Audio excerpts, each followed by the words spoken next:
Hello, welcome to the 10th episode of Scary Thoughts, Horror, Philosophy, Culture. I'm Mark Kate. And I'm Chad Lott.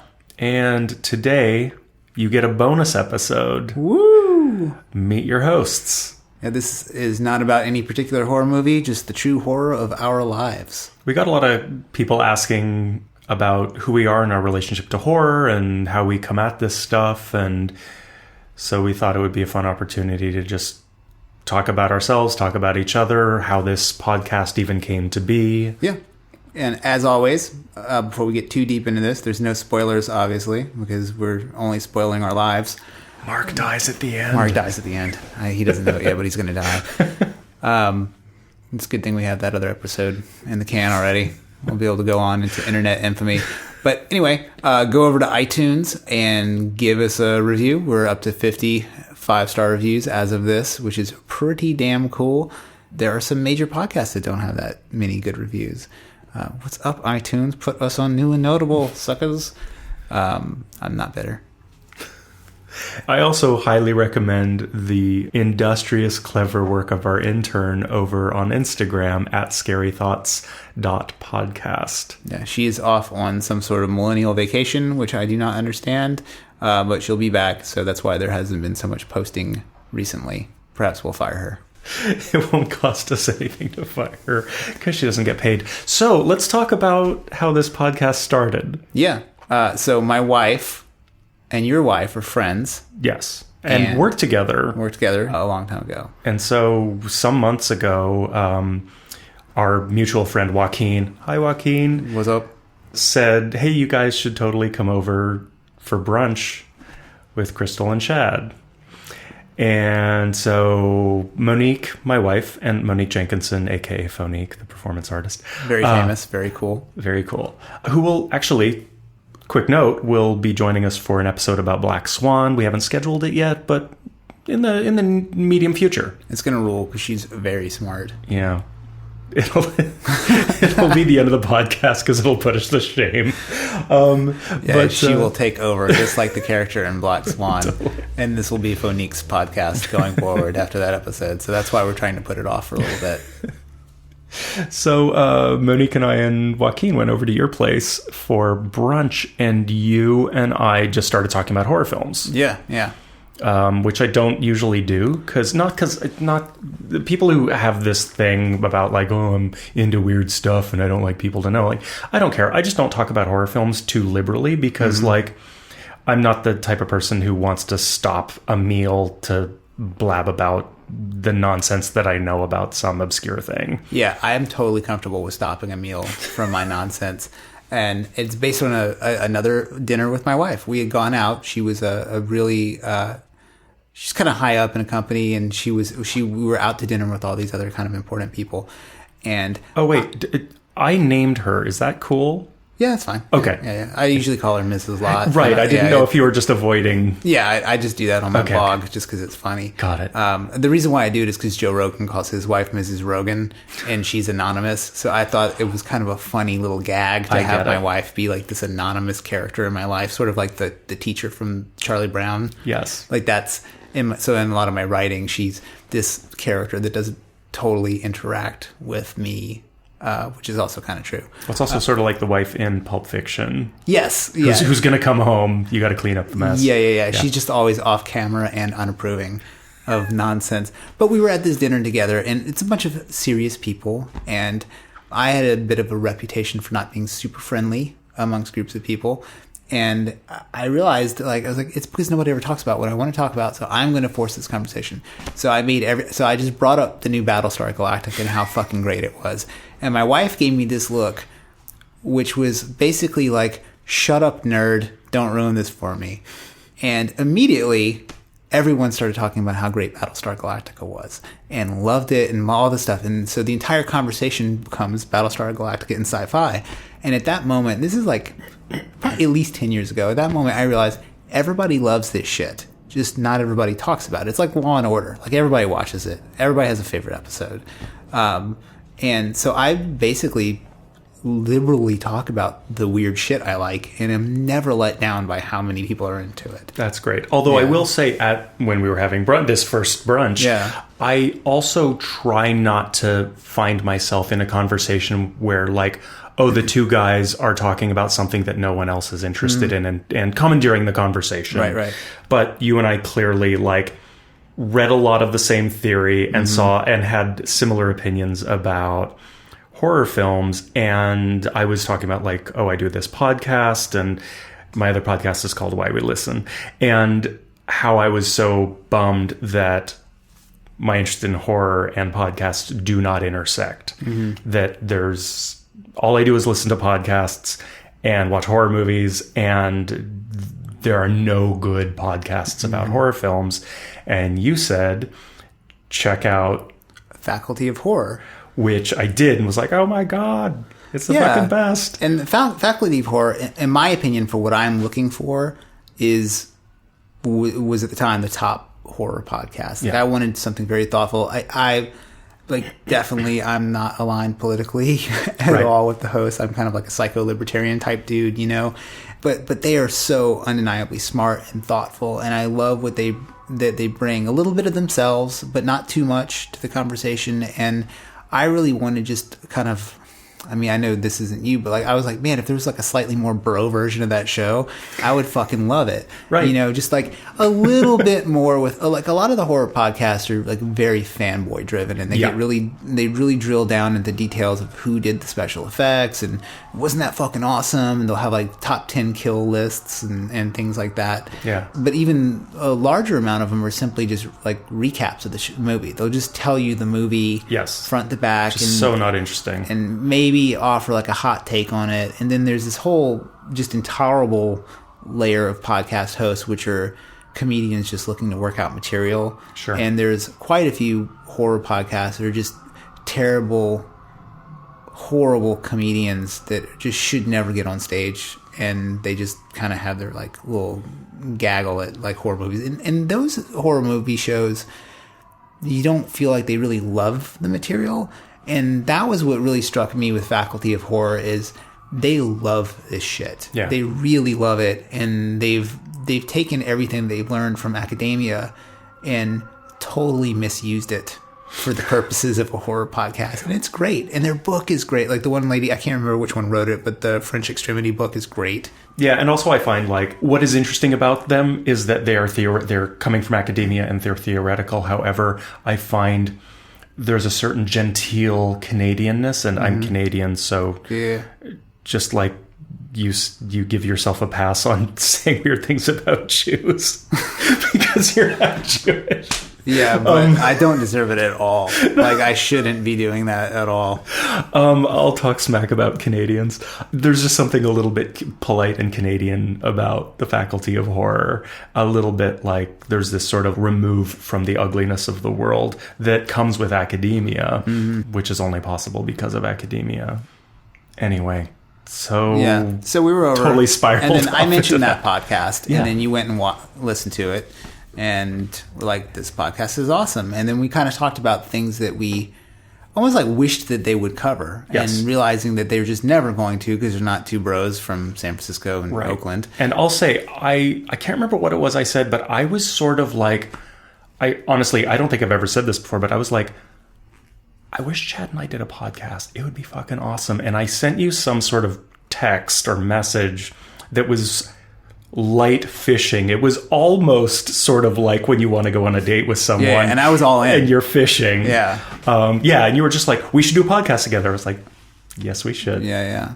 And you've had a lot of experience doing podcasts, and I've tried to get several of them off the ground, but I have no recording expertise. I can barely make my computer work. I'm pretty much a cave person, and I was so excited that when you were like, "Oh, I'll handle the technical side of it," like, that's great. That is great. That is all I needed to hear. I got a $2,000 microphone. Yeah, I will show up every single day that you want me to show up for this. And I think something else that people should know is we didn't know each other at all. Like zero. Like, not at all. No, we had brunch together. Yeah, we had brunch together. We had never, I don't think we had really met other than, like, there's we might have shaken hands at one of Monique's events or something like that. Right. But I remember when Crystal was trying to get me psyched for brunch, because I'm a person who just wants to read books at home, and people coming over means that I have to clean the entire fucking place from top to bottom, wash the dogs. It's basically anytime we have somebody over, it's like 8 hours of work for me, and I resent it until it happens. And I'm like, why don't we do this every single day? I love it. But there was a bit of Chris Rock used to have this bit about when when wives' husbands meet and they don't really know anything about each other. Like, you like baseball? Okay, I like baseball too. Like, I was totally expecting to have that kind of conversation, and we didn't, and it was super fun.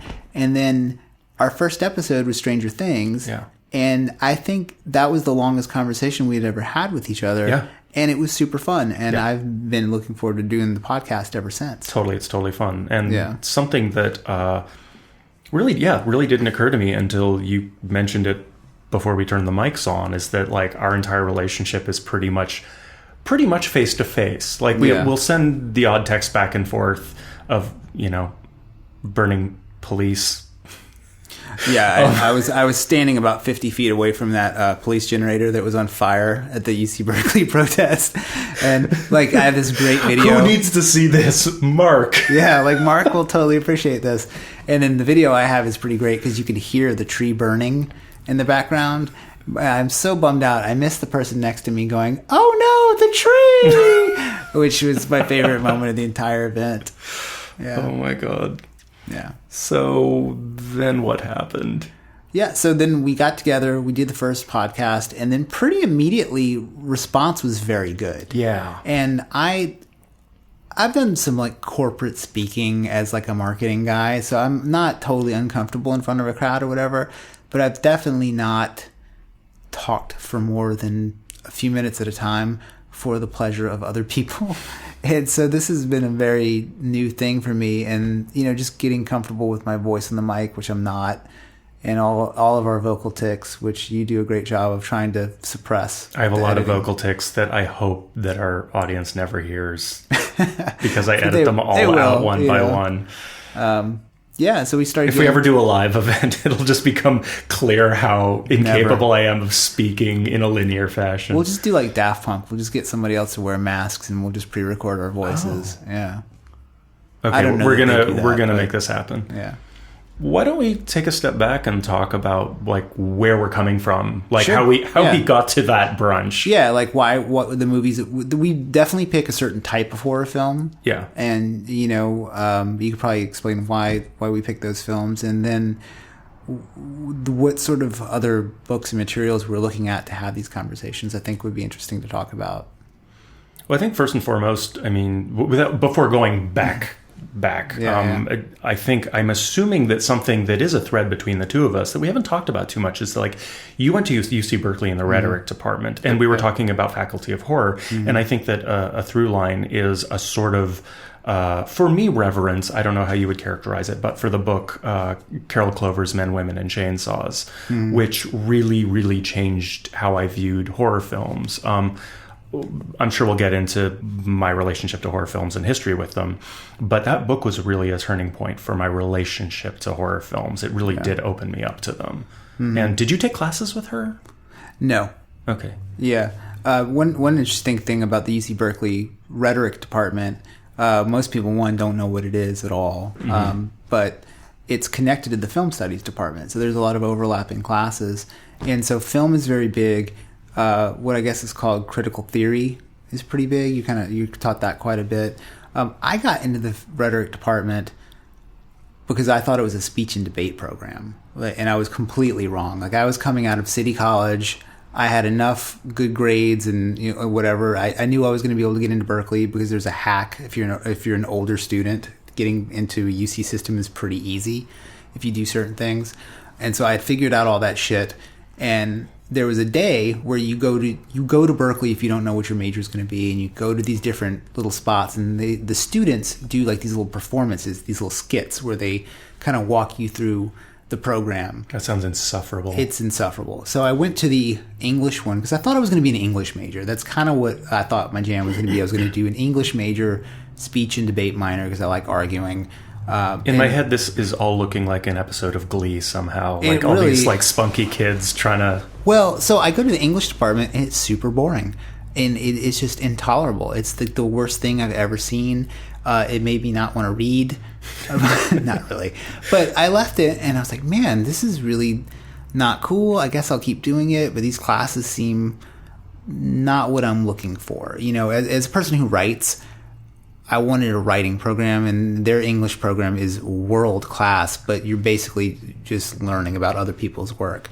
So I looked at the program. I ducked over to the rhetoric department just because I don't even know why. And so I go in, and then the students get up and just start saying insane shit, like shit designed to make parents walk out. And then parents do stand up and walk out with their kids. There's probably about 50 people in there. And the word on the street is that the rhetoric program is very good if you want to go to law school, because you learn theory of argumentation, and it parallels really well with philosophy. And there's quite a few pre-law courses that are very demanding in the rhetoric course. So if you can get good grades in those classes, you're probably going to crush it in law school. See, to my mind, it would be good for law school because it's so immersed in a postmodern lack of center that you can walk out of that department and have no morality to apply anything you do to any further career, like being a lawyer. Accurate. Totally accurate. All right. Yes. I mean, basically, the careers that people have leaving the rhetoric department are waitress, professor, podcaster. I mean, that's pretty law and lawyer. There's quite a few lawyers. Yeah. But I went in, and it was like these students just not give a shit, and they were doing like an act. Like it was like they just did not care to make people want what they had, you know, as a department. Great. And I found that incredibly compelling. And then I went home and looked up some of the professors, and they are full-on weirdos. I mean, they are really, when the right-wing media tells you about like horrible leftist, politically engaged, nightmare, difficult to understand professors, that's this whole department. Yeah. I mean, it is hardcore, and that's not how I lean, but I do really like that writing a lot because it challenges a lot of what I think naturally. Yeah. And I went there, I transferred into the program and just fucking loved it. I mean, it was so much fun. The students were so weird, the ones that actually gave a shit. Most of them don't. And then the professors, I found really quickly reward strangeness. Like, it's like the weirder you could make a paper, the more they're going to like it. And I just found, for the first time in any school career, just being rewarded for originality. And it had never happened before. And I can't really do much with that degree other than a weird podcast. Than this. And it helps for marketing. Like, as a marketing guy, I learned some really helpful shit. But yeah, and then you were the first person I had ever met outside of the department that knew any of the names of the people I had studied with. Interesting. Yeah, like I had never met any. And sad, because I don't feel like I actually know that much. But I mean, even then, like the fact that you knew who like Judith Butler was mind blowing to me. I'd never met anybody. I was like, really? You actually know who this person is? Or Judy B? Yeah, and we one of the professors. I never got to take his courses, but he was a professor at the time. He was a good friend of yours, Daniel Coffeen. Yeah. Quick note. I think we've agreed that he wanted to come on and do a Walking Dead episode with us. Yeah. He'd be perfect for that. So I'm really looking forward to that conversation. Yeah, it's going to be super fun.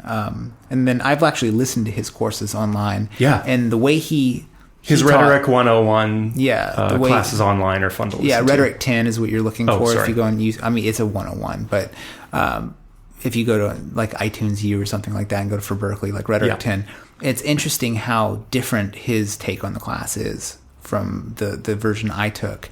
And then there's another version you can listen to that is still even different. So you could have exited my program a whole bunch of different ways. Like, who knows how you would end up after you came out of it. Yeah. What about you? Do academics play any part?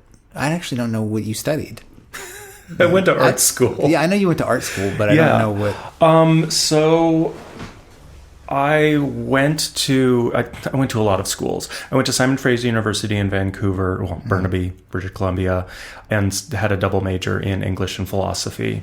Terrible choices. The philosophy department there was incredibly, like, I went there thinking, straight out of high school thinking, like, Foucault seems interesting. I'm going to go learn about him. And it ended up being like their department stopped right around Nietzsche. Like Nietzsche was like the radical ideas. And so I was just miserable because I was like, this is philosophy. I obviously... It's just moved on so much from then. Jesus Christ. You know, I mean, I don't think it's always moved in a great direction, but it definitely, the arguments have advanced quite a bit. Yeah, quite a bit. And then I thought I wanted to... and then I saw The Cook, the Thief, His Wife, and Her Lover and decided I'm going to be a filmmaker. Awesome. So I went to the Vancouver Film School, which is like a 9-month program. It's like an intensive, and it's kind of an industry feeder. It's like you go there and then they dump you in the industry. I don't know if it's still like that. But I realized I was not an industry person, and I moved to San Francisco to be with my high school sweetheart, Monique, in San Francisco, and I went to San Francisco Art Institute. First in the filmmaking department, but very quickly switched to the new genres department, which is sort of the free-for-all performance, sculpture, installation, that didn't matter, video art, and did a lot of very conceptually based work and developed no skills, like zero skills. Straight Yoko Ono. Totally. Obsessed with Yoko Ono and Joseph Beuys and a lot of Fluxus artists and that sort of thing. I thought if I was a house DJ, my DJ name would be YOLO Ono. I don't know. It's really good. It's so good. Sorry. It's okay. Like that was better than anything I made in art school. Anyway, so I graduated and then to be really reductive, basically worked at Starbucks for 3 years, like speaking about like, what does a degree get you? Like my art school degree, I just didn't have any fire. I was really, obviously had studied like 20 different things and had no idea what to do next. And, finally decided to go to grad school at Cal Arts. And after a year, I had the opportunity to be in a band. So I quit school, joined a band, started touring. And since then I've been like, kind of identified as a musician. Have you always been immersed in electronic music? Like, what did you play in that first band? Synths. Okay. Yeah. So. I mean, I don't feel like, despite the fact that I am immersed in electronic music, it's sort of, I don't really feel identified with some sort of like synth lifestyle or something like that. I mean, I wish you guys could see that he is literally surrounded by synths and computers. Like, I'm just looking at him, and there's like cables that go into devices that I'll never understand pretty much all around us.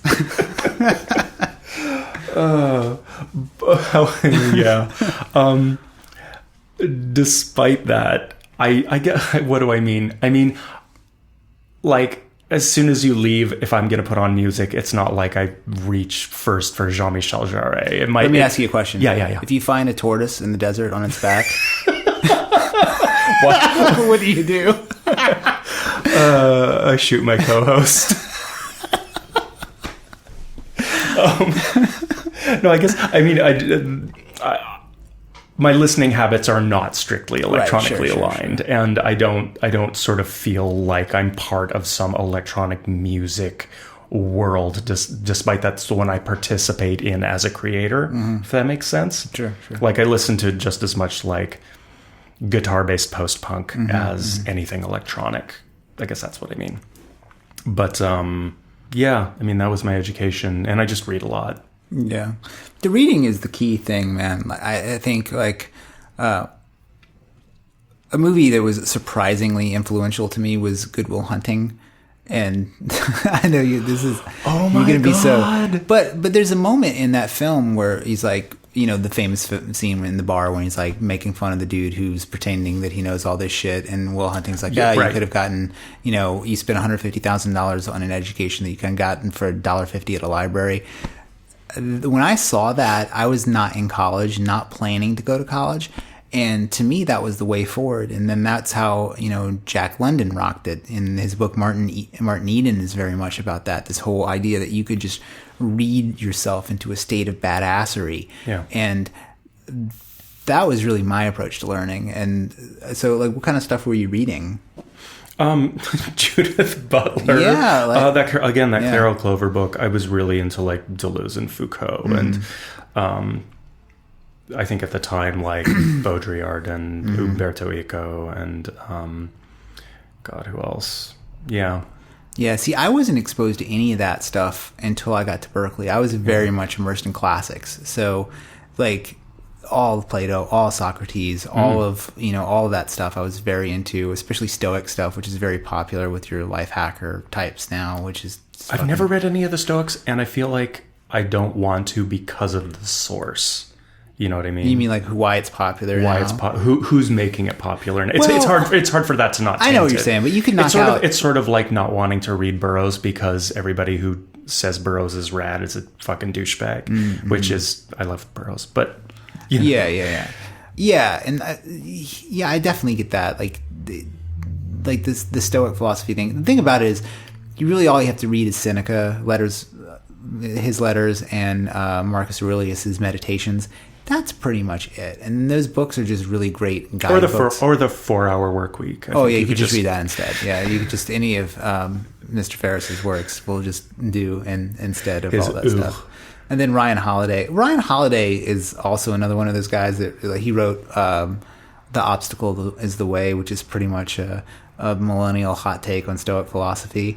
And it's not bad. He wrote a phenomenal book called Trust Me, I'm Lying, Confessions of a Media Manipulator, which is basically what our entire marketing strategy is based on, which is just making fun of shit until people look at us, but his whole thing, that like that book in particular, though, if you really want to understand why internet discourse is so virulent, that book is the key to it all, because he breaks down the click economy and how it works, and about how like humans are wired for hatred more than they are for joy, or at least from his perspective. That's the deal. Like it's easier to get monkeys to run against something and hit it with a stick than it is to get them to get along. And so his idea is that that's basically like how people are before they hit the internet, and so you just manipulate that natural move.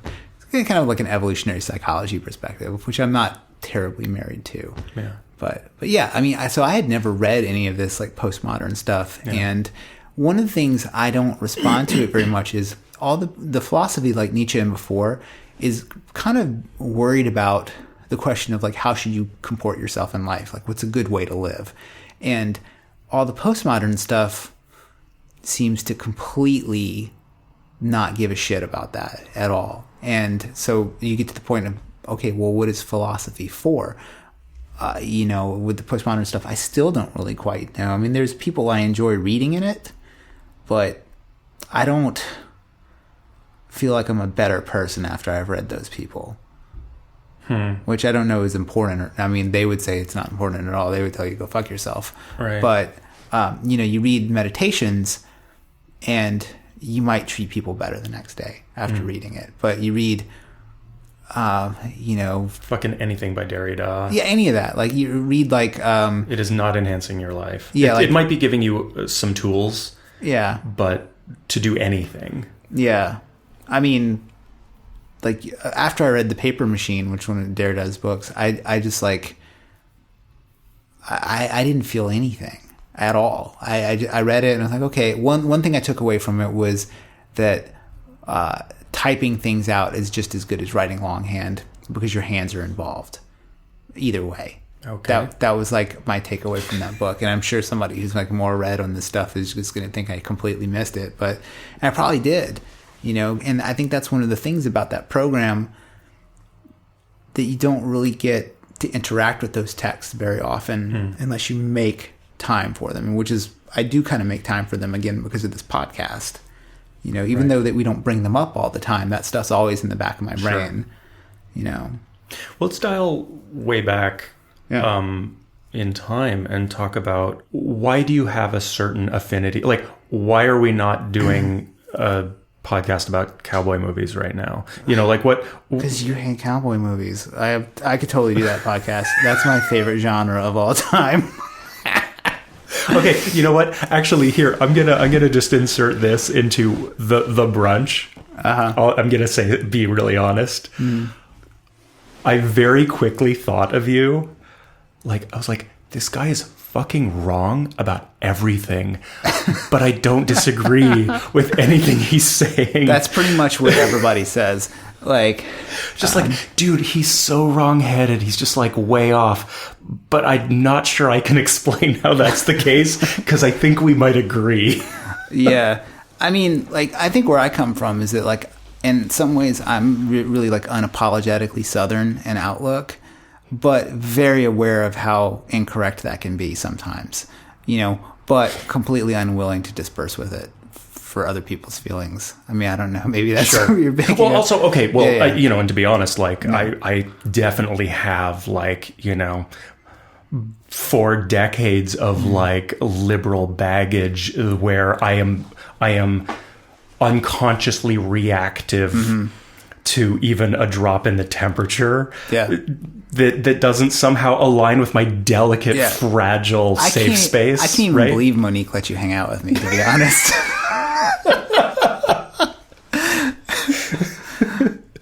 Her ears to the door right now. She'll be like, Mark, that's it. Podcast's done. You can't do this anymore. Like, I'm pretty sure I heard somebody advocate you buy a shotgun. That is, which everyone should own. See, there again, like, dude, no, they shouldn't. I mean, I can't really argue against that, but... Yeah, I mean, the question is, like, where I would phrase that question is, don't you want me to be able to protect my wife from zombies? I want you to be able to protect me.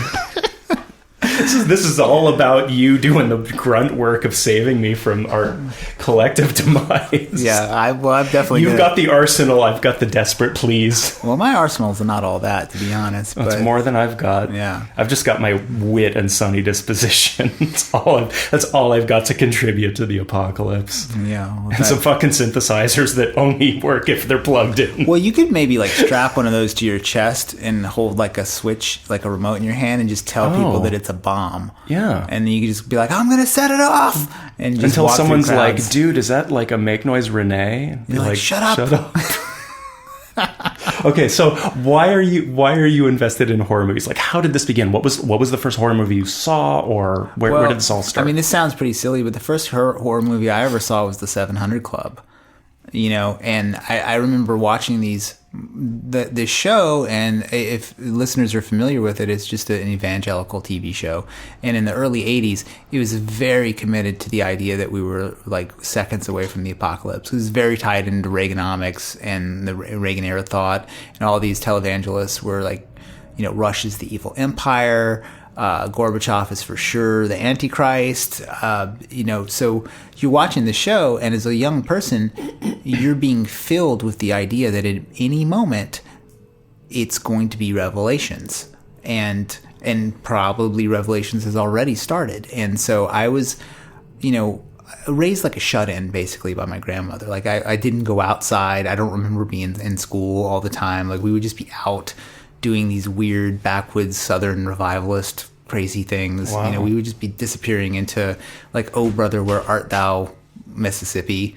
Just really, really crazy shit. And then there was like a lot of Bible stuff around, and I was initially very attracted to the Book of Revelations because it's crazy. And you read all that, and then, you know, if you enjoy that sort of thing, first time you hear Iron Maiden, you're like, that's like that thing. This is great. So it was really kind of like a Revelations to heavy metal to horror films. And then my mom loved horror films. Like one of the earliest movies I can remember seeing is Poltergeist, which I saw in the theater. You know, I was like 5 years old. And I don't know why they took me to see it, but I remember seeing it. And I've never been afraid of horror movies. Like they've never caused me dread or fear. Really? And maybe it's just because I saw them at such an early age. And then I don't know what it is. They've never caused me any sort of tension at all. Wow. But I've always loved them. And then I started reading big, thick Stephen King books at a really early age. And I really liked the effect that having those things had on other kids. Like if I had a copy of The Stand, it was, first of all, you're reading a 1,000-page book, which is weird. Yeah. And then people are like, oh, you have there was just something to being like a weird kid that had like not a power to it. I don't want to give it that, but you can. I think it's like, I don't know, like because you don't get wedgied or whatever if there's power in something. But it was definitely, it felt like mine. I didn't know other kids that were into horror. I didn't know other kids. I disagree with that belief in how power functions. Yeah, sure. I'll just put that out there. But yeah, that was my intro, was just being into like kind of just more of like a dark-minded type of person, you know, and purely from religion, and then I just loved special effects early on too. I was really early on exposed to Fangoria magazine, and so I loved seeing how the stuff was made, and I had like real affection for Rick Baker at a very young age, and that's pretty much it, man. And I watched everything. So what about you? What are your first early films? Really, I didn't watch horror films as a kid. Mm-hmm. Like that wasn't part of my upbringing. This sounds really hokey, but this is honestly the way it was. I had horrible nightmares my entire life. Like, until I was sort of able to train myself to not remember my dreams at all, which is still pretty much the case. I don't remember my dreams. I just, at some point, snuffed them out because it was just too much to like wake up almost every day, just like having just almost died or been pursued or drowning or whatever. And so it's not that I found horror movies traumatic. It was just, I didn't need more of that in my childhood. I don't know why I had nightmares. Like, I had a pretty rad childhood. My parents are fucking great. My sister's amazing. I wanted for like any discussion of privilege ever comes up, like I'm king of that mountain. But for some reason I just like had this really ugly inner life. I don't know where it came from, but I sort of discovered, not until like maybe my late teens or early 20s, that watching horror movies, it somehow became familiar terrain. Like I was just so intimate with that space that it was comfortable and kind of helped somehow. Like being able to sit through a horror movie was somehow conquering it a little, and conquering my fears and conquering the space of the nightmares. And I think in about that time is when I started getting really invested in theory and read Carol Clover's Men, Women, and Chainsaws, and then was thinking a lot about it theoretically and conceptually. Like, well, what are horror movies doing? So it was sort of on two fronts. Like there was this very visceral, very internal, personalized relationship I was having to these films, at the same time really seeing a secondary value to them that wasn't very very obvious, like I think that something that's really interesting about the switcheroo that, I mean, let's not assume that our listeners have read Men, Women, and Chainsaws. I mean, it's basically a book that posits a certain way of looking at the slasher film in particular as being, in a way, feminist. I don't know if she quite states it that plainly, but that these films, these slasher films that were ostensibly for young men to watch, always have what's called the final girl, this young woman victim with whom men, these boys, sympathize with. And, name me a genre of film that has women as the protagonists. None, except horror films, and then rom-coms later maybe. But yeah. And so what is happening here with this switch of identification where these young adolescent boys are identifying with the victimhood of these young women? And I think that's very similar to Rosalind Krauss's book about surrealism, where it's like, we can think of the misogyny of surrealist imagery because it's always distorting and morphing female bodies. And she puts forward this idea that like, well, no, actually it makes these women's bodies and therefore these women the subject, not the object. You can certainly argue against that. It's it's a bit of a sleight of hand, but I think it's a really interesting way to think about it. And that got me off on other directions of thinking about horror and the extremes of, these films that can really push the idea of like, well, what's the extent of your identity? Where does identity fall apart? Who are you when you're about to die? Yeah. You're way more versed in newer horror than I am. Like, you are constantly naming horror films that I haven't seen. And this is one of the funny things about having conversations with people about this show. Everybody wants to talk about horror films that listens to the show that I know in real life. Yeah. And they're like, oh, have you seen this? Have you seen this? And often, for me, the answer is no, because I'm either watching Vikings on TV or Duck Dynasty. Which, thank you for Vikings. That is a damn fine show. When you get on Duck Dynasty, it's going to change your life. No, it's not. But if I'm not watching that, I'm reading usually. So I'm not. And I never read horror. Like I've read a lot of Stephen King early on. I probably read everything he wrote up until 1995, but I really don't read very much of it anymore. For whatever reason, I just don't. It's just not my genre. What is it about the newer horror films that you've stuck with and really enjoyed more of? Well, I think... And then you watch older ones, too. I don't want to make it seem like you're only in school. Yeah, I mean, I mostly watch horror movies. Although I will say, there was a period where I stopped watching them for a while. I saw... Have you seen Martyrs? No, I haven't seen it. I've seen almost none of the new French Extremity films. Oh, okay. Yeah. I actually saw Martyrs, and it actually kind of fucked me up. Like, I had a moment of, I don't know if I actually want to watch horror movies anymore. If that's where this is going, I think I'm done. Mm-hmm. I do not recommend that movie. I don't know. Some people just sail right through it. It really messed me up. But I think it's very analogous to music where, I don't know, say if you're a metal fan and you're always like listening to new metal, and it's slightly being invested in it in the first place, and it's partly finding new things, and it's partly wanting to find something that feels like it used to, right? Right. You're always chasing that first ecstasy experience at the next rave, right? Yeah. But I do feel, actually, in the last couple of years, and I think we've talked about this on previous episodes, where these films that I'm tending to think of as aesthetic horror with a capital A, like It Follows and The Witch and The Neon Demon, are really doing something new. Mm-hmm. And I think that's really hard to come by lately because we're so enmeshed in retromania, in nostalgia culture across every genre, where nothing culturally is particularly new and reacting to the social and political moment that we're genuinely in. It seems to all be reminiscing for some other time and other aesthetic. But I think new ideas are definitely starting to slip through, and that's fun.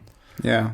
I was thinking about, too, about my history in horror, and one of the things I had really going for me for my horror, like I lived with my grandmother for a while, and then eventually I moved to the greater New Orleans area, Metairie, specifically where my mom was, and I was really left alone a lot. Like, my parents really, because I had grown up to that point completely alone, like Boo Radley style. I was okay with being alone. I didn't have a lot of friends. I had a few friends, but not that many. And so my mom knew I liked horror movies, and she liked horror movies. So it was something we kind of bonded over. And there was a video store pretty close to our house, like 3 or 4 blocks away from our house. And looking back on it, they were kind of a specialty horror store. Like, they had a lot of horror movies, and then a back area that was like all porn. So it was really kind of like a weird little shop. And then I went in there with my mom, and my mom was like a Playboy bunny, and she's very wild looking, very blonde, very like she's loud. And she walks me in there, and I'm like this super, super quiet little kid, and she's probably wearing like a mini skirt and cowboy boots or some southern monstrosity outfit. And she's like, it's my son. He's going to come in here, and he can just rent whatever he wants. And then I rented whatever I want until one day I went in and grabbed Faces of Death, and they're like, we're going to have to call your mom over this. And she's like, he can have it. And so even up to including Faces of Death, I was allowed to rent. So, and the rentals were like $1. And so I would get 2 or 3 movies a day during the summer break for a while. And I pretty much saw every single movie that they had in there and became friends with them. But it was weird. It seems like a great opportunity for somebody to be like a mentor. Like, here's this little kid that is in horror movie, guide their taste. They could give a fuck about me.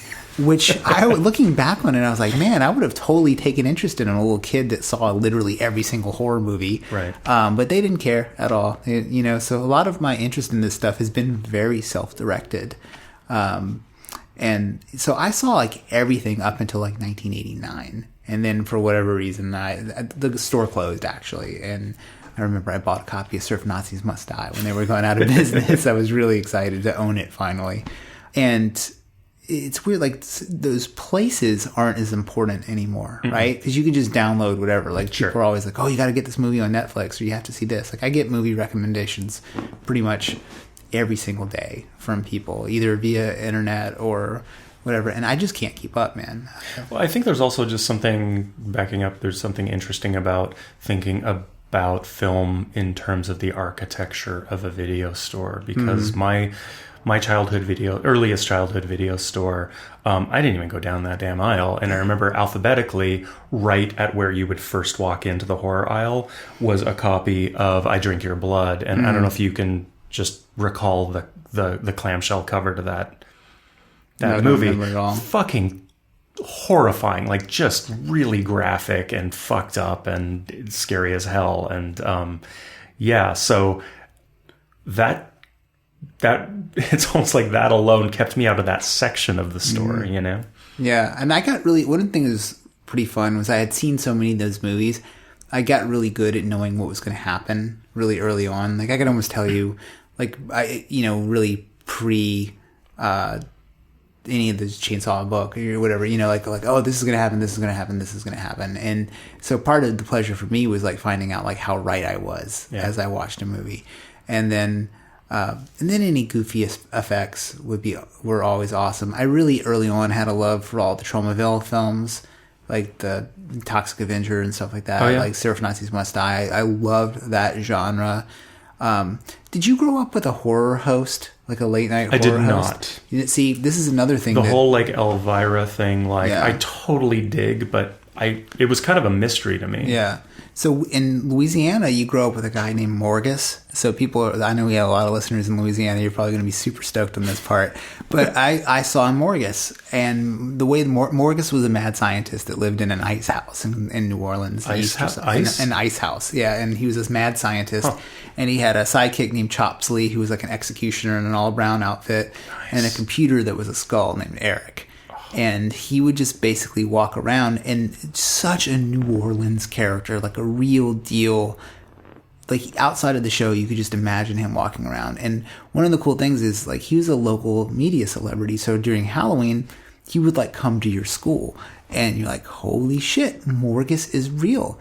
Is Chopsley real? Are these films real? So as a very young mind, you're kind of like seeing Morgus in person sort of blurs the lines of reality for you a little bit, especially when you have a head full of 700 Club telling you there's like demons everywhere, And, my mom's really, into weird like white trash occult shit like tarot cards and, going to these weird places. Like I've been to all kinds of weird spots in the South where haunted shit is supposed to have happened. Just haunted Civil War sites and stuff. So like my family's super into all this nonsense. Yeah. And I just really, really enjoyed it. And then I completely checked out when I was like 18. It was like the opposite of you. Like I was really into sci-fi and horror and went to all these sci-fi conventions and stuff. And around 18 or 19 got into my head that stuff just wasn't cool. And move downtown as you do when you get out into the world, and just completely abandoned it for a really long time. And when I moved out to San Francisco, I was trying to make a complete break from who I was, and really ignored all that shit for a pretty good amount of time until probably my mid-20s. Yeah. Is there at this point a style of horror film that you gravitate towards the most? Not like that you've seen the most of just because of what you used to be into when you were a teenager or something, but like lately, completely separate from this podcast that you go for. I really like a really well done thriller. Like there's two things. I like a supernatural element if it's rooted into a really hardcore theology. So something like The Exorcist, like if there are stakes, like, okay, this demon exists here, therefore this is a real thing. Like especially if it links up to anything sort of biblical, I'm kind of into that. But just a really well done, like something bad has happened thriller. Like I loved Green Room. Green Room was my favorite. So good. Scary movie last year. And because it had like actual moments of tension that I was like, oh, you know, there's things that happen in that movie that are very dark, and I like a lot of realism in a film. So probably now, like, a serial killer movie might be something that I was into. Although I thought Dexter was stupid. Like, the whole show I thought was lame. But Silence of the Lambs is probably one of my top 5 horror movies of all time. Yeah, what about you? What are you into these days? Well, I don't know what I'm into these days. I mean, I was super obsessed with vampire films for a really long time. Like, where I was VHS copying every vampire film I could get my hands on anywhere, whether it was good or bad, or Troma made it, or Jose Larraz made it. It didn't matter. I was just like really obsessed with especially late 60s, early 70s vampire films, mostly from Europe. And I still just love those. I think they're really fun and interesting, and I'm definitely very I think it's the sort of like goth damage, totally. You know? Yeah. If there was, I think I know your answer based on that, but if there was a class of supernatural creature you wish existed, what would you wish it was? Wish existed? Yeah. I mean, I feel like there are vampires in the way that, like, occult practices talk about demons as being real. I think there are real vampires, and I've met too many of them. Yeah, people that just suck your will to live. Yeah. I mean, I think vampires are just infinitely fascinating in all the manifestations in horror cinema other than the Twilight franchise. I think they're super fascinating. Yeah. I think if, like, whatever would allow me to be an exorcist, I think would be pretty cool. That's pretty rad. Yeah. Because one of the things I like about The Exorcist, the role of the exorcist, is that there's rules of how to comport yourself and how to fight this thing. And ultimately, you know, even though you can get messed up, like, if you're on the right side of the law, so to speak, you're going to be fine. You know, and then there's the law and exorcism. But the other thing, too, is, like, you know, the demons are basically angels. They just couldn't even when they found out they were humans. And I love the idea of just humans being like, suck it. Like, that's basically what happens in an exorcism, you know? And it's like this supernatural being is like, oh, fucking monkeys. You know, like, I just love the unfairness of that for some reason. Yeah. I don't know. What's your favorite vampire movie? Probably Daughters of Darkness. I've never even heard of that. Oh, dude, it's so good. I mean, I like... Is there a vampire movie that maybe the audience may have seen? Oh, shit. Girl Walks Home Alone at Night. I think it's just... The Iranian one. Amazing movie. Yeah. And Only Lovers Left Alive. I thought that movie was great. I loved it so much. Yeah. Those two are pretty special and kind of came out of nowhere. It's not like, oh, there's a new vampire film. Like, I don't hold my breath for good new vampire movies. Right. I think Let the Right One In, both the book and the movie, especially the original, but the American version too, I think are fantastic. I think my favorite vampire movie is probably Near Dark. So good. Yeah. Yeah, absolutely. And then maybe, I would say, maybe even probably close to it, Lost Boys. Yeah. Which I've seen more than Near Dark, but just, you know, those are cool vampires, man. Absolutely. Yeah. What movie have you seen more than any other movie? Well, okay, so the Rocky Horror Picture Show. Okay. Like, so, you know what? Yeah, same here, like, but other than that. Okay. Actually, where you would have to sit down and watch it yourself. I have watched Office Space and Fight Club an equal number of times, so many times. Like, and I consider those movies sort of paired. Like, I think they go together. And I've just watched both of those films an inordinate amount of time. And I know, like, Office Space sort of gets a pass because it's so funny, but there was a moment where, like, Fight Club was the shit, and then you were supposed to not like it because it was too bro-y or something like that. And that seemed to be kind of a thing where there's a moment where people were, like, embarrassed of Fight Club. And I don't know when or why that happened. And I still think it's awesome. It's an amazing movie. I still love watching it. I love Chuck Palahniuk. The book is fantastic. He's a great horror writer. I mean, he has a lot of horror short stories that are just great. Haunted is his book. It's just a bunch of interconnected short stories. It has one of the most grotesque deaths, or not even death, but there's something that happens in that book, Haunted, involving somebody's butt in a pool that is just wrong. And I mean, I want somebody to make a creep show style anthology of Chuck Palahniuk's Haunted. That's my dream horror movie, that somebody makes that. You know, great. not even all of not all of the stories, but maybe like 5 or 6 of them, you know, would be pretty killer. Yeah. What about you? What have you seen more than anything else? It's probably, I don't even know, but I've probably seen Maya Daren's Meshes of the Afternoon more than I don't even any know what other. that is. She was an experimental filmmaker, like way back. She sort of set the template for so much surrealism and so much film coming afterwards. It's amazing. It's Is very there short. a plot? No. No. It just sort of happens. It's beautiful. And she's a choreographer. There's a lot of really amazing movement and visuals in it. But second to that, probably Clueless. Oh yeah, I've seen Clueless like a lot. I love that movie, Yeah. and I love Jane Austen too. So like I feel like any time you're working with a narrative structure based on a Jane Austen novel, it's probably going to be pretty watchable. Yeah.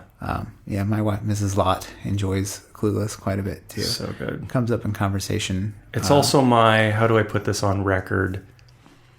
If my altered state is going south, that's my sort of like anchor. You mean if you're dying, you want to put that on, or If I think I'm dying, despite the fact that I am not, that's my go-to. So if there was safe, if there was a safe space at a college, that would be a request of yours. Clueless is my totally like a Clueless coloring book. I had a Clueless phone. Oh, good. Literally that would be had a pretty Clueless badass. phone. It had little samples it would play from the movie in it.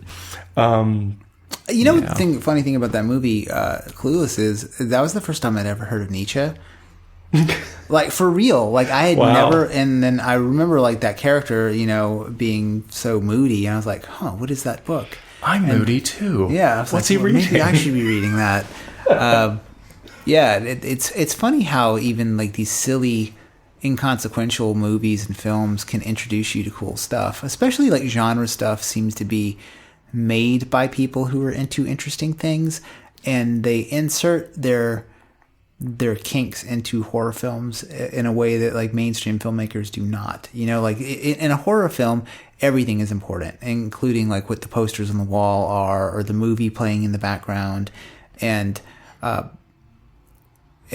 one of the ways I read is when I read a book, if a book mentions other books, I will typically go buy those books and read those books, because it's what Maria Popova from Brain Pickings, that really popular blog, does. Who I love. Yeah, she's great. I mean, She's great. I went and bought. I have this tendency that a lot of people do to read, or I read mostly old dead men. Mm-hmm. Like and I think that, you know, as somebody who aspires to be like to write books like myself, the best books have diverse opinions and ideas in them. So I'm always looking to diversify what I've read, and so I'll frequently look for female authors.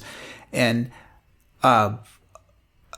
invariably, if it's something that she's recommended, I enjoy it. I mean, there's a Catholic, she's not really a Catholic, but she was a Catholic mystic sort of named Simone Weil, who I was introduced through Maria Popova, and I just love her writing. I love the idea of being like, the potential of being like a heretical, non-canonized saint is interesting, which is sort of like what Simone Weil was. And then if anybody has my dream job, it's for sure Maria Popova.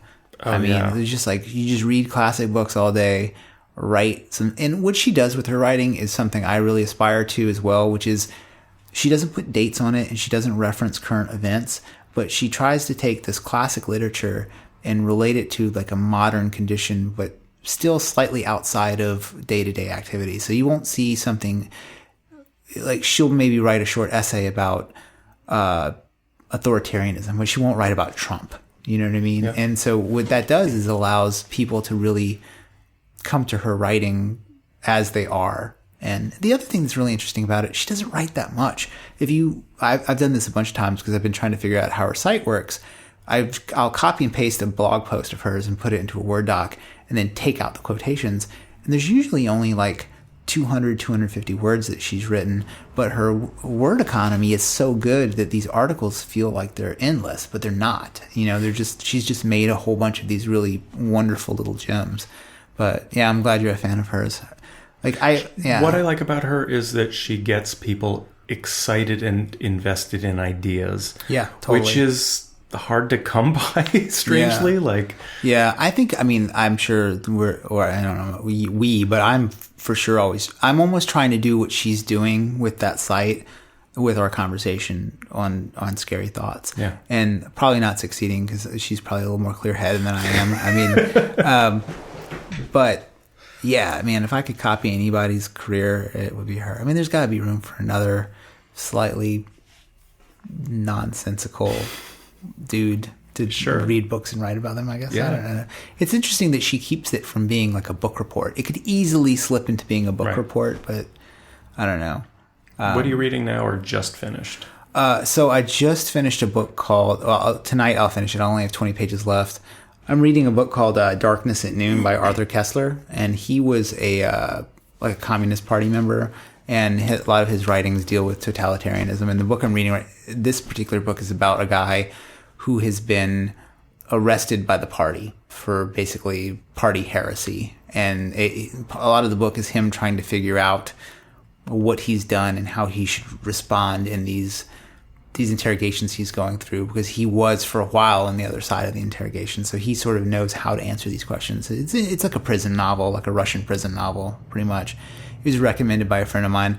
Pretty much if somebody recommends a book and then puts the book in my hand, I will typically move it to the front of my list. Right. But queued up for me, I have that recent book of essays that Neil Gaiman wrote. It's super, super thick. I have that going. I just finished Count of Monte Cristo, which I loved and had never read. Yeah. I have Don Quixote coming up. Oh, God. Yeah, cool. Pretty soon. Yeah. This year I set a goal for myself to read 100 books. Jesus. It's not that hard. It really isn't. You read a book every 3 days. A book like Count of Monte Cristo will put you behind, for sure. It took me 7 days to read it, which was like, oh, fuck. But I'm still... If I go home and finish this book tonight, I'm still on schedule. I was ahead. So I'm reading that tonight, and then I'm not reading anything super short. So I won't read like an 80-page book just to count it, unless there was a compelling reason. Yeah. Like I'll probably reread Jesus' Son sometime this year, and that's only like 100 pages or something like that. But they're mostly pretty serious books. Yeah. What have you been reading? Anything? I'm almost finished, similarly tonight, probably finish The Fire Next Time by James Baldwin. Oh, that book's good. God damn, he's a good writer. Yeah, aside from the great. Content, the content is super heavy, but also just his way with language just blows my mind. Yeah. That's one of the things I've been really, I've been reading mostly books that are just important books. One of my life goals is to read all the Pulitzer Award-winning books. And it's interesting. And I also have several lists of people's books. So I have Bruce Springsteen's reading list and David Bowie's reading list and Barack Obama's reading list and different people who, for instance, Barack Obama, I was no fan of. I know hopefully we won't lose any listeners over my position. But what I really appreciated him as a man is he was a reader. And so he had a reading list, and there's a surprising amount of sci-fi on it. And so I picked up a couple of the sci-fi books that Obama was reading. I have more than enough books bought to make my 100 books for the year, but I'm sure I'll be adding more just because I'm obsessive with book buying. Yeah. Yeah. That's one of my vices for sure, is buying books far faster than I can read. Yeah, and I would say I'm definitely more into books than film, but because more people... Well, maybe I'm wrong, but I just don't think you could have a book podcast and have it be as well received as a film podcast, And then also the time commitment. I don't know what your process is, but I'll usually watch these films 2 or 3 times before we record a podcast in different ways. Same. Yeah, and in fact, I bought an iPad because my laptop is it's plugged into my TV, so that's how I watch movies. But I needed another device to type my notes on because I can't do it longhand. I do my notes longhand. Nice. Yeah. I can't read my writing anymore. Yeah. I've just I type so much now that I almost don't have handwriting. I'm actually pretty fast with the notes, and I have a kind of a shorthand, not quite like a stenographer, but I do have a like a symbol system that I use to keep notes and things like that. I don't know. I mean, I don't think people could read my notes and follow them, you know. But I usually basically I have a pretty good memory, so usually like 1 or 2 words will jog what I wanted to think of about another thing. Oh, that's great. I can write a whole paragraph and reread it and not know what I was trying to say. Yeah. Backing up, speaking about books, my friend Cam Soneline, the author, actually sent me a text once that I wanted to like bring into this episode because he was listening to our early podcast, and I thought it would sort of like pose an interesting question. So he sent me this. I do have a question for you about its direction or its ellipses potential. So if your co-host keeps finding different ways to say horror is dead, and you sort of are on board with the whole end of history thing, then where are you going to go from here? Won't you run out of critique? Mm-hmm. Which I think is an interesting question. Yeah, do you want to explain the end of history thing to people who might not? Well, the way I was sort of reading what he was saying is the sort of in parallel with like capitalist realism and this idea that reflective of that we're in this political moment where we can't see any way outside of capitalism, that there is no ideology anymore. There is only capitalism, and we're all pawns in it, and there's not even an opposition to it left. That history is, in fact, in many ways frozen, and I think that one way in which we can think about that plays out is like we were talking about earlier with Retromania and like everything's nostalgic. What music or film or literature is actually pushing forward, is actually reflecting a new political reality with new aesthetics that reflect that new political reality, you know. Anyway, I find that this is certainly a bit arguable, but I certainly see things that way or painfully too much that way. Yeah. I mean, you know, and then the classic book is Francis Fukuyama's End of History, right? Yes. And then, which is a book heavy philosophy people will talk about how that book has been debunked and how it's wrong or whatever. But I find the idea that people have just kind of run out of ideas of how to comport themselves as a species to be pretty compelling, because, you know, it was like when Zizek was at Occupy Wall Street, he made this famous speech where he's like, you know, you guys, I don't have the answers. Someone here needs to figure the shit out. And no one figured anything out. So we're back to basically, okay, in the streets right now, we just see like battle in Seattle, WTO, Black Bloc protests again. So we're like back to that. It's like, okay, well, let's just go back to that thing, but even bigger. And that's sort of where horror is at, where it's like, okay, well, let's just do that other thing that we did, but even more insane. Like, we're going to have a zombie show. More synths. Yeah, more synths. It's going to go, like, you thought the intro credits were cool looking before? Check this out. You know, just really, like, perfect, almost in the way that, like, if a Japanese kid right now got into 1980 style hardcore music from the Lower East Side, they would go all the fucking way, and other than their youth, like, would probably look exactly like they were supposed to, like that sort of like commitment to authenticity. I feel like that's going on a little bit. But there's also the idea that economics have completely taken over Hollywood to the point where, like, you're thinking about how not even just economics, that's always been at play, but globalism has taken over Hollywood, where it's like, okay, it's not just about how a movie plays in America, it's how does it play everywhere. And so, you know, fear is so culturally specific that I think that it's difficult to export. I mean, I could be completely wrong about this, but I feel like it might be difficult for new horror to be exportable to the rest of the world, so it's just not being made.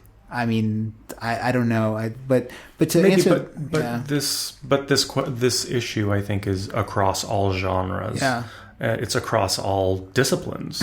I think is where it's really easy to have always been like nothing new under the sun. Yeah. But at the same time, like, I'll just speak very technically for a moment and pardon me for letting my other podcast bleed into this one, but with sound. So part of being so invested in synthesizers and synthesis is being very aware of the way in which sounds are constructed, right? And because we have samplers and we have oscillators and we have all these ways of creating different sounds and timbres, when an oscillator first appeared, that was the first time anybody had ever heard a pure sine wave in the history of humanity. It had never been created.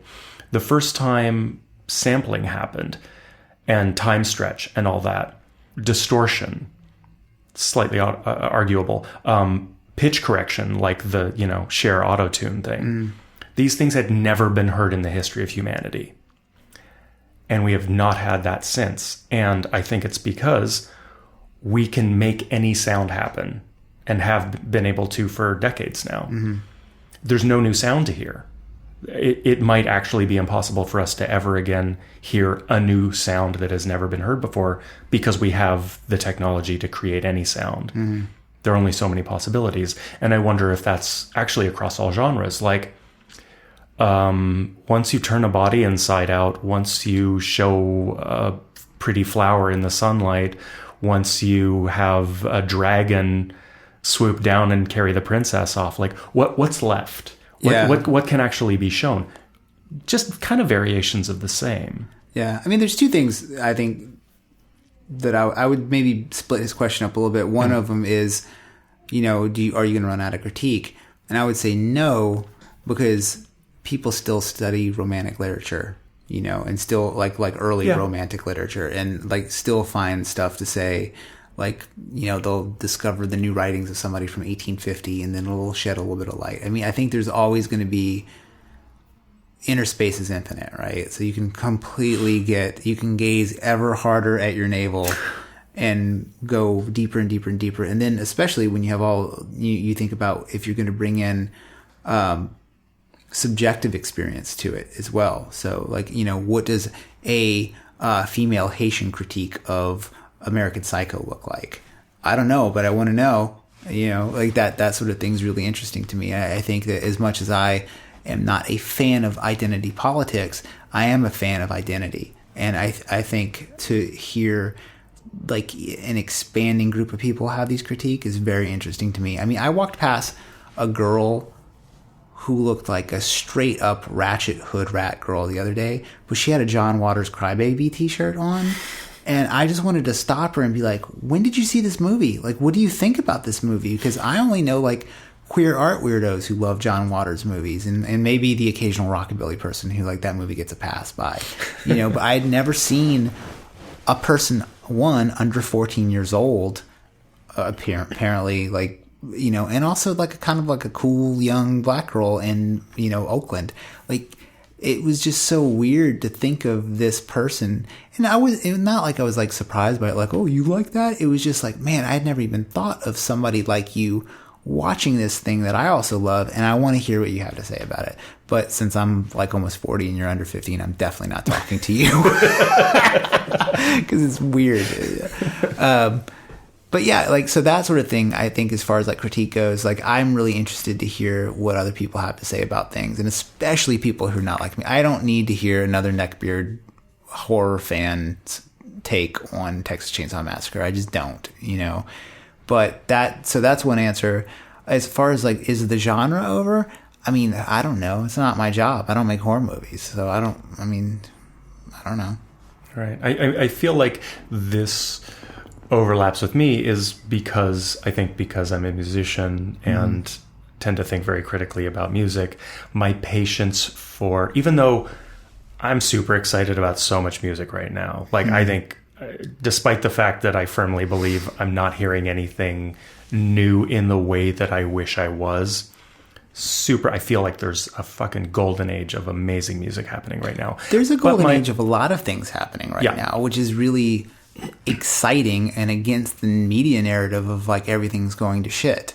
I mean, alt model photography has never been hotter. Like, I mean, really, like the aesthetics of it is super cool. Like, it looks great, especially so many women taking photographs. You're getting this really interesting beautiful nude photography going on.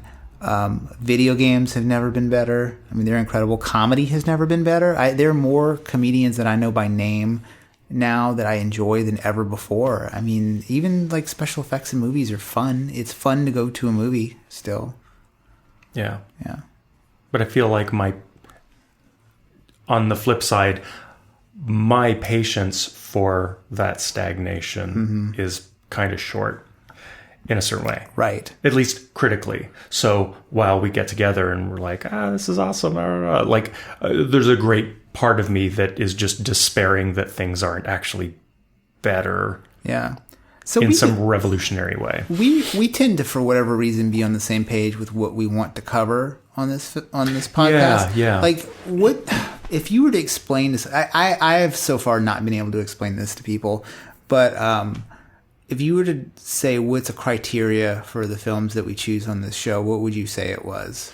I don't know. I mean, there's one aspect to it that's personal that I don't know if we've discussed. Is I think I would be hesitant to cover, let's say, Japanese horror or something like that. And I think that's just because we tend to speak about these films culturally.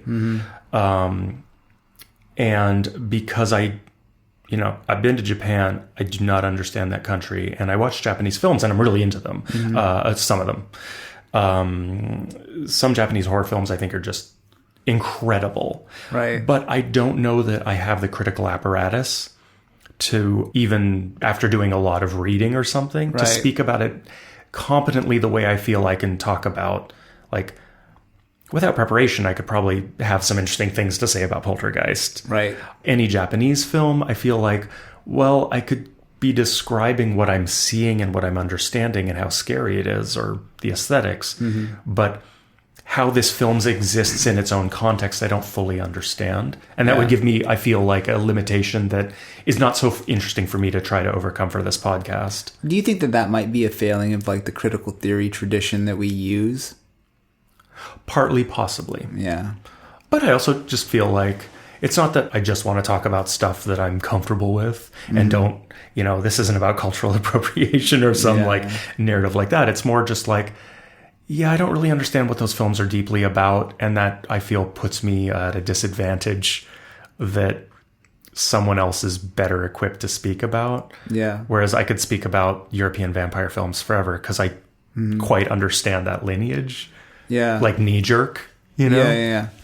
It's fun too. Like I run into people, like we have listeners who know way more about horror than I do. That are just way more knowledgeable about, they see everything. And it's interesting to talk to those people. And I love when they pop up in the comment sections and like offer corrections, which, I'm always welcome Keep bringing them. Bring them in. Because I mean, ultimately, this is a learning module for me. Like I use this podcast to explore books that I wanted to, and it gives me an excuse to look at films critically, and which is something I haven't done since college and really enjoyed. But like, I don't know about you, but I'm not like a horror completist. Like there's some people who will go see everything, good or bad. I'm definitely not interested in watching bad films for the sake of getting camp enjoyment out of it. Like just solely because they're bad. I won't go watch just a movie that I know is going to be shitty just for the fun of seeing a shitty horror. Like that's not really my jam. I think I might. Wait. It would have to be older probably for me. Like for instance, Return of the Living Dead. Like that movie is goofy and campy, and probably people would consider like a bad movie. Yeah. But I probably wouldn't watch just some shitty horror movie on Netflix. Like Return of the Living Dead #2. I mean, that's a movie that I probably would have come across as a kid, but like now, I probably would have come across and watched that movie. I probably even did.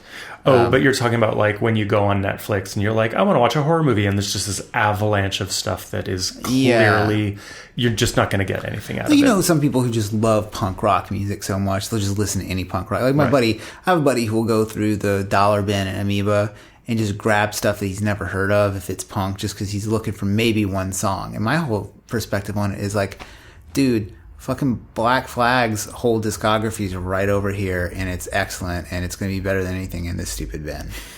So what are you doing? And it's weird, like that whole idea of like he's looking for that gem, and he's willing to do that work. And there are people like that with horror, And I'm not so interested in doing that work. I'm more interested in, like, when we cover films, I'm very excited to see a lot of other writing about it. Yeah. So, like, if that's fun. That's part of the fun for this for me as well, is it forces me to dig for other people's thoughts on it. Yeah. That I'll, just maybe make my own. Yeah. And then that seems to be, like, 70s and 80s films in the horror genre have the most secondary writing. Or at least from what I've seen. But it's weird, though, what films don't have it. Like, I didn't see hardly anything about Return of the Living Dead when we were doing that podcast coming up. And I was really weird that it's not there. And then the whole video essay phenomenon is really interesting. Like, being able to, like, look at somebody's take on that. But those films are all nostalgic in some way. Like, I haven't seen anything that wasn't, like, nostalgia driven from a video essay perspective. Right. Well, what about you? What kind of film do you think is the kind of film we wouldn't do, or you would not be interested in covering?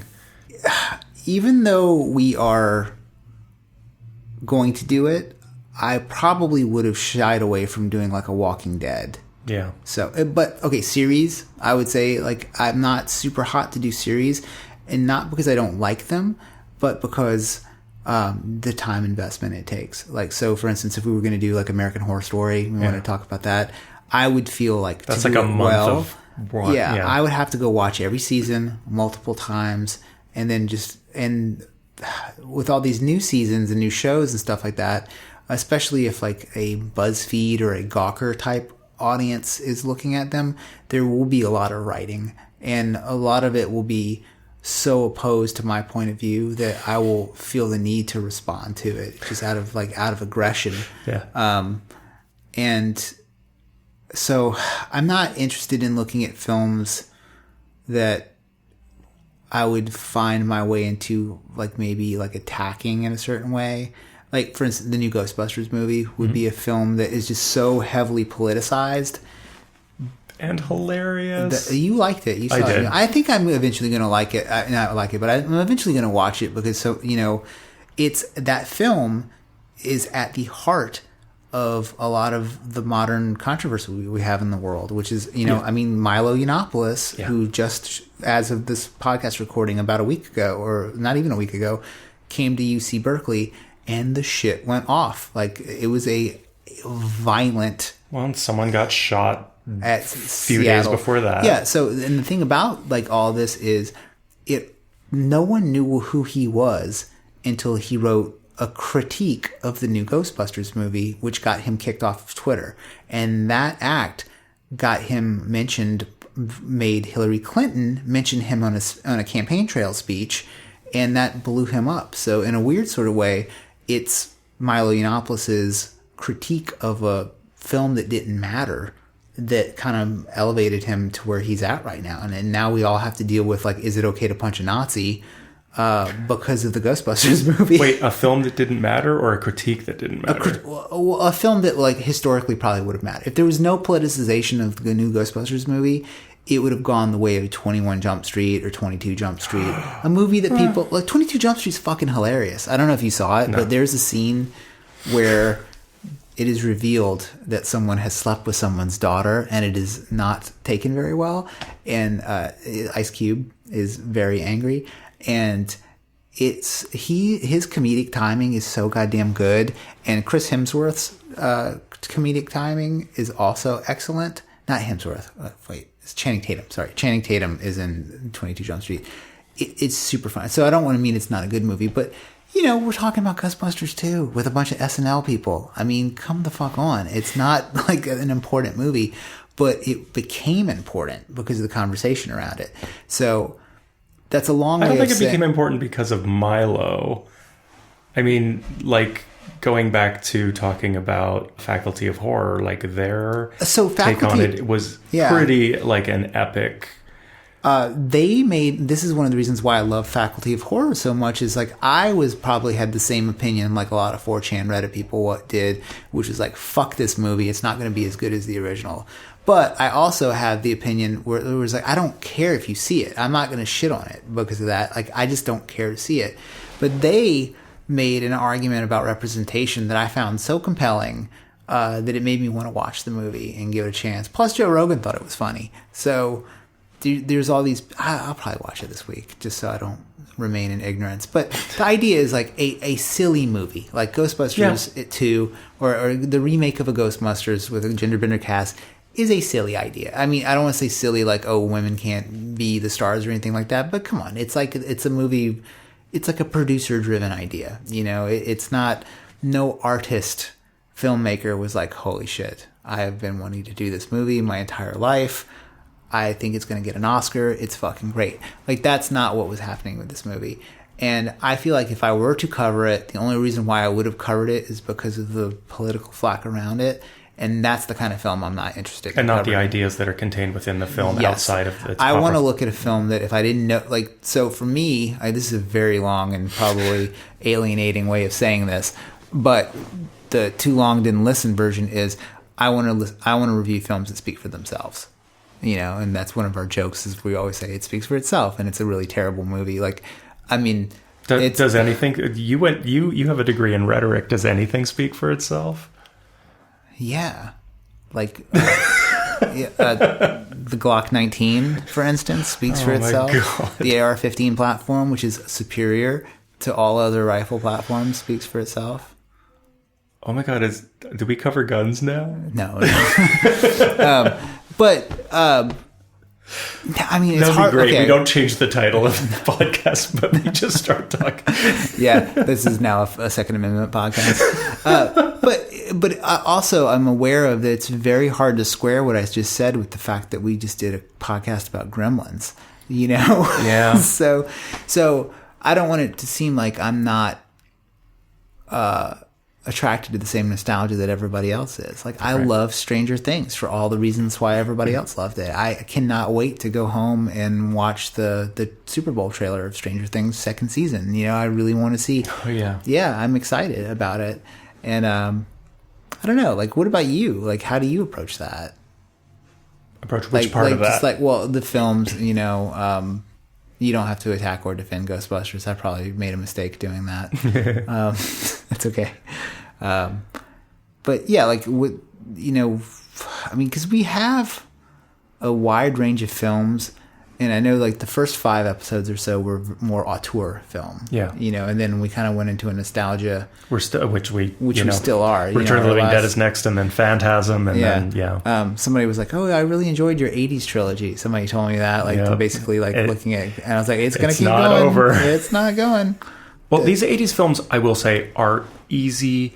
In parallel with what I was saying about Japanese horror, which is like, if I deeply understand something, it's a little easier to sort of like, with that proximity and distance that comes with being intimate with something. Right. Perspective, not distance, perspective. 80s films, even if I don't read a single essay on Phantasm, the fact that I've got such a long look at the landscape of 80s horror films at this point is going to make an entry into that film a lot easier than Only Lovers Left Alive, right? Which is still fresh, and it's still part of this thing that we're still living through, and it's a little harder to grapple with sometimes. I feel like, I don't know. I don't want to say, like, back to your friend's question, I don't want to, like, I don't know that horror is dead. I always say that pretty assertively, but then, like, more people are watching these mainstream examples of horror than maybe ever. Who knows? I don't know. It's hard to gauge. But like, Walking Dead is huge. Huge. Yeah. I feel like everyone I know has seen It Follows the Witch and or Neon Demon, or you know, or has an opinion about Stranger Things, whether that's horror or not. So maybe not than ever before, but definitely there are these things happening that people are engaging with. Yeah, well, people loved Stranger Things. It's interesting to see what films people want us to cover, I think, because it's like, hey man, you can just have a conversation about this film with your buddy, right? Which is one of the things about podcasts that's so interesting, both producing them and being fans of them. I know you're a big fan of podcasts, is you're listening to a conversation, but you're also listening to like a performance of a conversation, which is interesting. And a lot of the podcasts I listen to, it's like, for instance, I listen to Popcorn, Piss, and Vinegar, which is my buddy's podcast that I'm going to be on soon. And part of the fun is I like their take on film because they have a very, it's more lively. I don't want to say lively, but it's more current. Like they're involved with current events. They're reviewing trailers. They read the news, Yeah, it's very. News. I can almost see like industry people really enjoying their podcasts. You know, people who just want to hear like, like a recap of like what stuff did at the box office, and you know their opinions are very divergent on the show. You know, like there's one dude who has very, I don't want to say mainstream, but like I agree with him pretty quickly and easily, and I imagine most people do.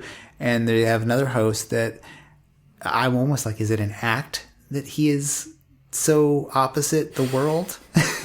You know, and I definitely have that in myself too.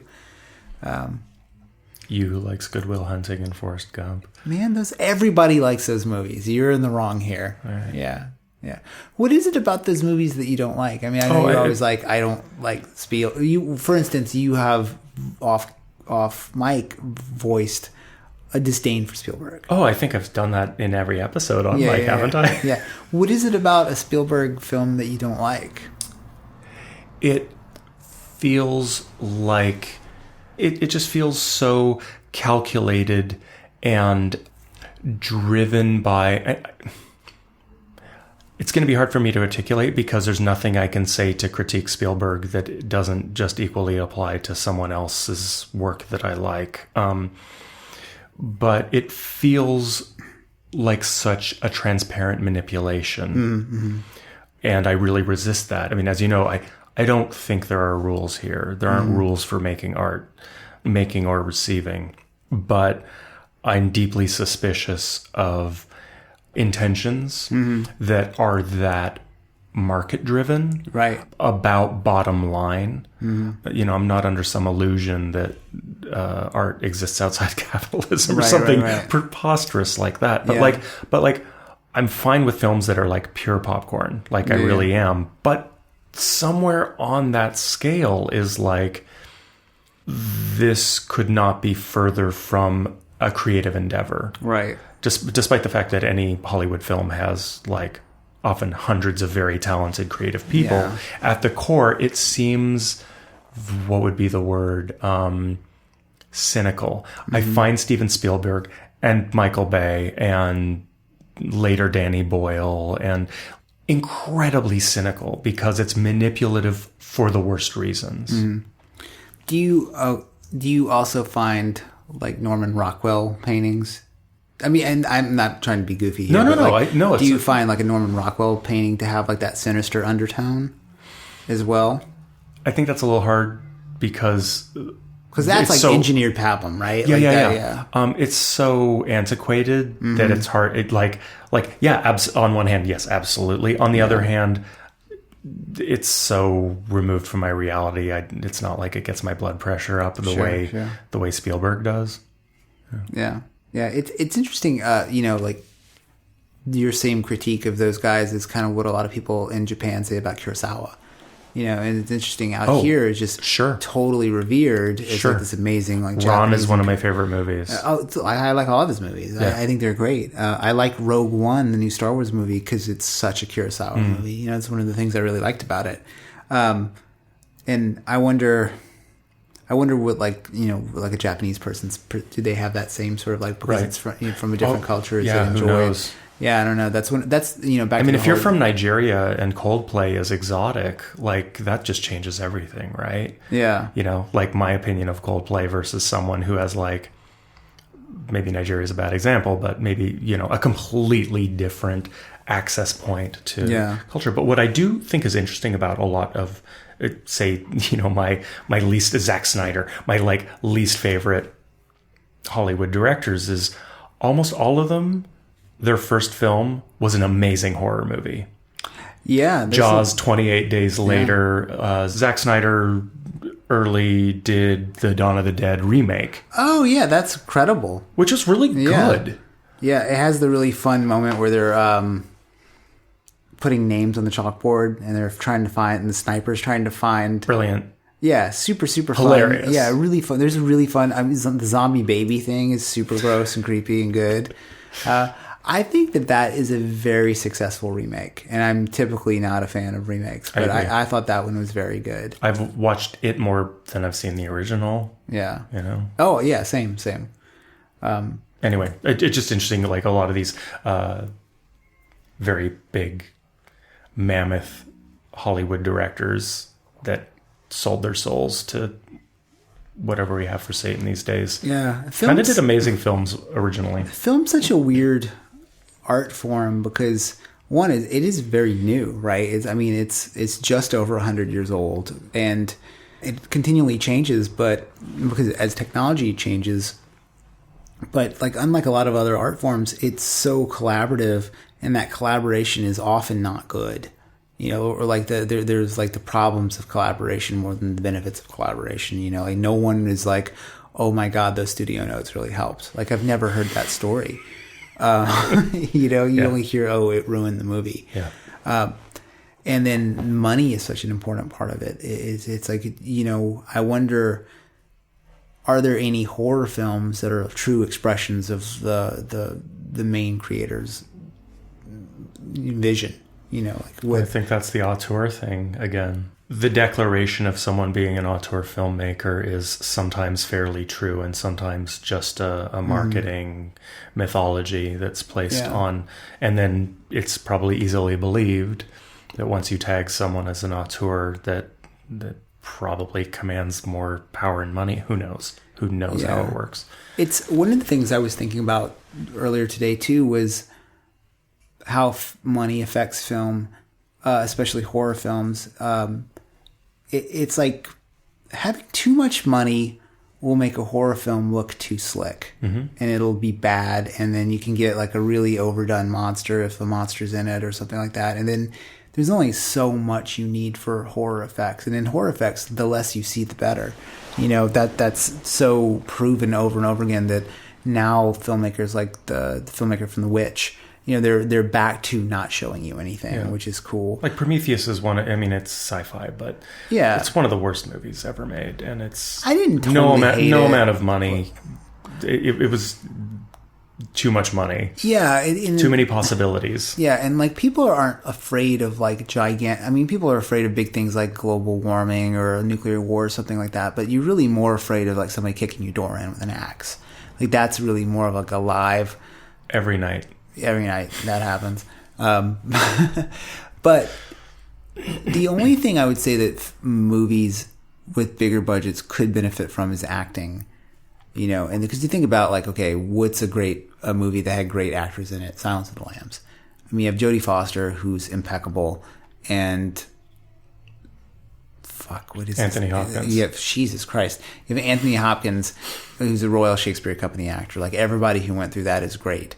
And even the side characters in that movie were great character actors. And I wonder how, you know, if I guess TV is the way forward for this, but you know, what would really great, almost like Royal Shakespeare Company level acting horror films that had very small scale look like? That's what I wish we would see. I wish we could see a movie where Ian McKellen was the villain, but the budget was like $2 million. Yeah, I do feel that that's what Only Lovers Left Alive was. Yeah. Oh, and it's then like Green just Room. Two fucking actors. Yeah. Just speaking really slowly to each other for 2 hours. Yeah. It's so good. Green Room. Totally. God damn it. Yeah. I mean, you have a Royal Shakespeare Company actor in that one. Yeah. And then, all the actors in that movie were really great. Do we have anything else to cover on this one? Yeah, I think, So maybe we should just apologize to everybody that this was our longest episode by maybe a lot. Was it? Yeah. Yep, by double almost. Well, if you love us, then... Yeah, so we promise future episodes won't go on this long and rambling. And yeah, this is a ramble episode, so suck it, listener. Yeah, you have only yourselves to blame. You're probably our friend anyway. This is like Joe Rogan length episode. Yeah, I don't know how it's that not dude... too unreasonable. I don't know how that dude does 3 hours like twice a day sometimes. It's like, god damn. Whatever they're on, I want a lot of. All right, I guess that's it. So join us next time for Return of the Living Dead. It is the greatest zombie movie that has punk rockers in it ever. Stoked. Yeah. Till then. All right, party on. Bye-bye.